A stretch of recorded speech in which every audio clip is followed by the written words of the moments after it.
ఈ అపార్ట్మెంట్లో మనకు ఒక 3 BHK ఒకటి ఖాళీ ఉంది. అది అమ్మేస్తున్నారు, దాన్ని చూసుకోవచ్చు మీరు. 3 BHK 1750 అనుకుంటా, 1750 SFకి 3 BHK ఉంది ఇక్కడ. ద బ్యూటిఫుల్ అపార్ట్మెంట్, మంచి పార్క్ ఉంటుంది, సెంట్రల్ పార్క్ ఉంటుంది, అన్నీ ఉంటుంది ఈ ఏరియాలో అంతా కూడా. చాలా నీట్గా ఉంటుంది. 3 BHK చూడండి, అసలు గుడ్ అపార్ట్మెంట్.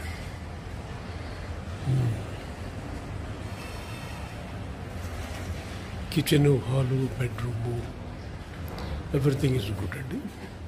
3 BHK ఉంది ఇక్కడ. So resale apartments, resale flats అన్నీ కూడా మనకు దొరుకుతుంది. సో మీరు చూసుకొని రీసేల్ ఎక్కడ కావాలో అక్కడ చేసుకోండి. Right, okay. చూస్తూ ఉండే యూట్యూబ్ 7095778022. రీసేల్ ప్లాట్లు కావాలంటే ముందు అన్నీ very good new apartments with in 2-3 yearsలో ఉంటుంది. Right, thank you.